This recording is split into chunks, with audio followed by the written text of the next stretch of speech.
Item ಯಾವುದೇ ಇರಲಿ try ಮಾಡಿ ಆಚಿ ಚಿಕನ್ ಮಸಾಲಾ. ಪಾವಗಡದಲ್ಲಿ ನೀರಿಗೆ ಹಾಹಾಕಾರ ಎದುರಾಗಿರುವಂಥದ್ದು. ಒಂದು ಕಡೆ ರೈತರು ತಾವು ಬೆಳೆಯುವಂತಹ ಬೆಳೆಗಳಿಗೆ ನೀರಿಲ್ಲ ಅಂದರೆ ಮತ್ತೊಂದು ಕಡೆ ಕುಡಿಯುವ ನೀರಿಗೂ ಕೂಡ ಸಂಕಷ್ಟ ಎದುರಾಗಿರುವಂಥದ್ದು. ಪಾವಗಡದ ಬಹುತೇಕ ಕೆರೆಗಳಲ್ಲಿ ನೀರಿಲ್ಲ. ಇನ್ನು ಆ ಸಂದರ್ಭ ಹೇಗಿದೆ ಅನ್ನುವಂಥದ್ದನ್ನು ನಾವು ದೃಶ್ಯ ಸಮೇತವಾಗಿ ವಿವರಿಸ್ತೇನೆ. ಸದ್ಯಕ್ಕೆ ನಾನು ಪಾವಗಡದ ನಾಗಲಮಡಿಕೆ ಡ್ಯಾಮ್ ಬಳಿ ಇದ್ದೇನೆ. ನೀವು ನೋಡ್ಬೋದು, ಇಲ್ಲಿ ಮಳೆ ಬಂದರೆ ಸಂಪೂರ್ಣವಾಗಿ ನೀರು ತುಂಬಿರುತ್ತೆ. ಪ್ರಮುಖವಾಗಿ ಇದು ಉತ್ತರ ಪಿನಾಕಿನಿ ನದಿಗೆ ಅಡ್ಡಲಾಗಿ ಕಟ್ಟಿರುವಂಥ ಒಂದು ಚೆಕ್ ಡ್ಯಾಮ್ ಆಗಿರುವಂಥದ್ದು. ಅಂದರೆ ಆಂಧ್ರದಿಂದ ಬರುವಂಥ ನದಿ ನೀರನ್ನು ಈ ಮುಖಾಂತರವಾಗಿ ಹರಿಸುವಂಥ ಒಂದು ಕೆಲಸವನ್ನು ಮಾಡಲಾಗ್ತಾಯಿತ್ತು. ಆದರೆ ಮಳೆಯ ಸಂದರ್ಭದಲ್ಲೂ ಕೂಡ ಇಲ್ಲಿ ಸಾಕಷ್ಟು ನೀರು ತುಂಬಿಕೊಳ್ತಾ ಇತ್ತು. ಜೊತೆಗೆ ಇಲ್ಲಿನ ಸ್ಥಳೀಯ ರೈತರಿಗೂ ಕೂಡ ಈ ನೀರಿನ ಬಳಕೆ ಕೂಡ ಆಗ್ತಾಯಿತ್ತು. ಆದರೆ ಸದ್ಯದ ಸಂದರ್ಭವನ್ನು ನೋಡೋದಾದರೆ ನಿಜಕ್ಕೂ ಕೂಡ ಹೇಳತೀರದ ಒಂದು ಸಂಕಷ್ಟದ ರೀತಿಯಲ್ಲಿ ಸೃಷ್ಟಿಯಾಗಿರುವಂಥದ್ದು. ಕಣ್ಣು ಆಯಿಸಷ್ಟು ದೂರಕ್ಕೂ ಕೂಡ ನೀರಿಲ್ಲ. ಸಂಪೂರ್ಣವಾಗಿ ಖಾಲಿಯಾಗಿರುವಂಥದ್ದು, ಬರಡ ರೀತಿಯಲ್ಲಿ ಸೃಷ್ಟಿಯಾಗಿರುವಂಥದ್ದು. ನಂಬಿದ್ದಂತಹ ರೈತ, ಅಂದರೆ ಇಲ್ಲಿ ಬರುವಂತಹ ನೀರನ್ನೇ ನಂಬಿಕೊಂಡು ಒಂದು ಕೃಷಿಯನ್ನು ಮಾಡುವಂತಹ ನಿಟ್ಟಿನಲ್ಲಿ ಕನಸು ಕಂಡಂತಹ ರೈತರಿಗೆ ಈಗ ಸಾಕಷ್ಟು ಸಂಕಷ್ಟ ಎದುರಾಗಿದೆ ಅಂತಲೇ ಹೇಳ್ಬೋದು.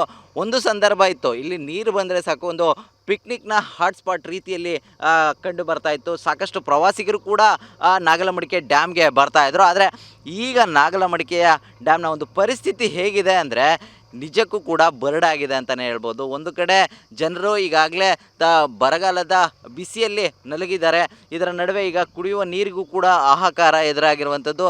ಇದರ ಮಧ್ಯೆ ಈ ರೀತಿಯಾದಂಥ ಒಂದು ನೀರಿಲ್ಲದ ಕೆರೆಗಳು ಹಾಗೂ ಡ್ಯಾಮ್ನ ಒಂದು ಸ್ಥಿತಿ ಏನಿದೆ ಜನರನ್ನು ಮತ್ತಷ್ಟು ಸಂಕಷ್ಟಕ್ಕೆ ಸಿಲುಕಿಸುವಂಥ ಒಂದು ಸಂದರ್ಭ ಸೃಷ್ಟಿಯಾಗಿದೆ ಅಂತಲೇ ಹೇಳ್ಬೋದು. ಹೀಗಾಗಿ ಅಂದರೆ ನಾವು ಈಗಿರುವಂಥದ್ದು ಅಂದರೆ ಪಾವಗಡ ಪಟ್ಟಣದಿಂದ ಒಂದು 14 ಕಿಲೋಮೀಟರ್ ದೂರದಲ್ಲಿರುವಂತಹ ನಾಗಲಮಡಿಕೆ ಡ್ಯಾಮ್ ಇದಾಗಿರುವಂಥದ್ದು. ಕೇವಲ ಇದೊಂದು ಡ್ಯಾಮ್ನ ಒಂದು ವಸ್ತುಸ್ಥಿತಿ ಅಲ್ಲ, ಪಾವಗಡದ ಹಲವು ಕೆರೆಗಳಲ್ಲೂ ಕೂಡ ಈಗ ಸಂಪೂರ್ಣವಾಗಿ ನೀರಿಲ್ಲ. ರೈತರು ಸಾಕಷ್ಟೊಂದು ಕಷ್ಟದಲ್ಲಿ ಸಿಲುಕಿದ್ದಾರೆ. ಜೊತೆಗೆ ಇಲ್ಲಿ ನೀರಿಗಾಗಿ ಹಾಹಾಕಾರ ಕೂಡ ಹೆಚ್ಚಾಗಿದೆ ಅಂತಲೇ ಹೇಳ್ಬೋದು. ಕ್ಯಾಮ್ರಾ ಪರ್ಸನ್ ಸೋಮಶೇಖರ್ ಜೊತೆ ಜಗದೀಶ್, TV9 ತುಮಕೂರು. ಪಾವಗಡದಲ್ಲಿ ನೀರಿಗೆ ಹಾಹಾಕಾರ ಎದುರಾಗಿರುವಂಥದ್ದು. ಒಂದು ಕಡೆ ರೈತರು ತಾವು ಬೆಳೆಯುವಂತಹ ಬೆಳೆಗಳಿಗೆ ನೀರಿಲ್ಲ ಅಂದರೆ ಮತ್ತೊಂದು ಕಡೆ ಕುಡಿಯುವ ನೀರಿಗೂ ಕೂಡ ಸಂಕಷ್ಟ ಎದುರಾಗಿರುವಂಥದ್ದು. ಪಾವಗಡದ ಬಹುತೇಕ ಕೆರೆಗಳಲ್ಲಿ ನೀರಿಲ್ಲ. ಇನ್ನು ಆ ಸಂದರ್ಭ ಹೇಗಿದೆ ಅನ್ನುವಂಥದ್ದನ್ನು ನಾವು ದೃಶ್ಯ ಸಮೇತವಾಗಿ ವಿವರಿಸ್ತೇನೆ.